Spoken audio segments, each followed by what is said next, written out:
On Friday night, if you were to ask any Vegas odds maker, what would the number one movie in the box office be? They would say The Taking of Pelham 123 with John Travolta, Denzel Washington. Not only two great actors, but two box office stars. But what was number one? The Hangover. Why? Why was The Hangover number one? Why was Pelham only number three? Because The Hangover was a great film. This week on the final reel, I want to talk a little bit about why that is. Why was The Hangover, with no really big stars in the film, did so well, and The Pelham did not? And the answer to that is simple. We're expecting a little more bang for our buck these days, and it's showing with the movies that are doing well. And it's because we want more bang for our buck is why people like Seth Rogen, why people like Jonah Hill and Michael Cera, and people like Ellen Page have box office hit movies. That is why we want something more. Now let's go down a certain list of names, if you will. Tom Cruise, Vince Vaughn, Eddie Murphy, Jim Carrey, Will Ferrell, Adam Sandler, Tom Hanks, Nicolas Cage, Ben Stiller, Robin Williams. What do they all have in common? They're some of the biggest stars Hollywood, not only in the last many years, have had to offer, but biggest stars Hollywood has ever maybe had to offer. But lately, every single one of their movies have done either not so good or not at the standards of their older stuff. Some of them have outright bombed. My opinion out of that list, Nicolas Cage is almost unbearable to watch these days. Whereas just 4 years ago, I was praising him for his work in both The Weatherman and Lord of War, thinking he should get an Oscar nomination for at least one of those films. Tom Hanks is one of my favorite actors. Really, he just phones it in. Most movies these days. Tom Cruise is probably the worst out of all of them. But yet, is it because these guys are collecting a paycheck that why their movies aren't doing well? My answer is simple. Yes, that is.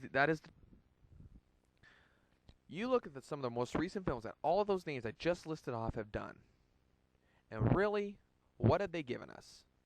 Is it because it's not because they're getting older? It's not because we're getting sick of them personally as performers. It's because their movies aren't good anymore. In my opinion, they could still be box office stars. They could still be huge movie stars and also make great movies and make $100 million in the box office if they got their focus together. And just what happened was they lost sight of what their art is all about. It shows in their performances in these films, and it shows in the films themselves.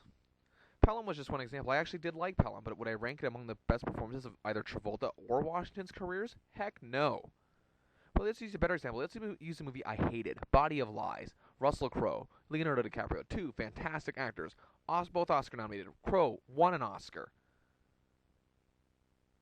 Now, if you look at the box office totals of some of their films, some of the films that did best in the box office for them were also great movies.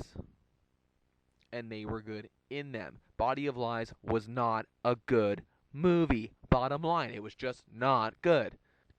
And now with Pelham out this weekend, again, I enjoyed it, but from what I can gather so far from people I've talked to that have seen it, I'm in the minority on this one.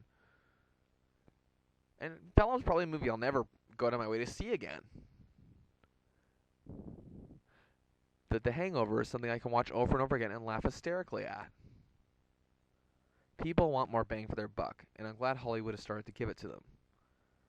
But I still think, if these guys took on substantial roles, worked with producers like Judd Apatow, like in terms of the comedians, worked with producers like Judd Apatow, worked with some of the best screenwriters in Hollywood today that have given us some substantial works. If Tom Cruise, Tom Hanks, and Nicolas Cage bothered to read their scripts once in a while, they might have something more.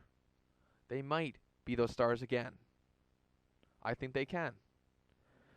Since in that list that I've listed off, love every one of those guys. I have loved many of their movies.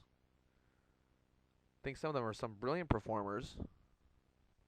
I want to see that happen.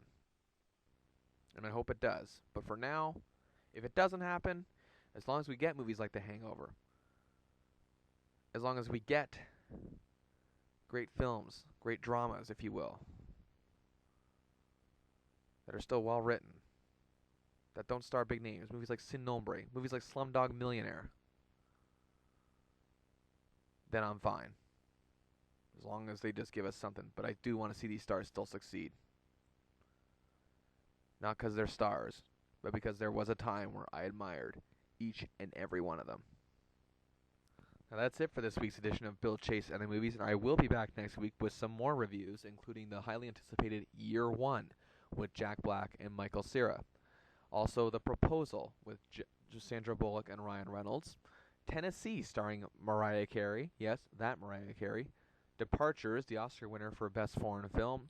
And Food Inc., the new documentary about food. That's it for this week's show. I'm Bill Chase. Thank you for joining me. And until next week, I will be at the movies. Goodbye, everybody.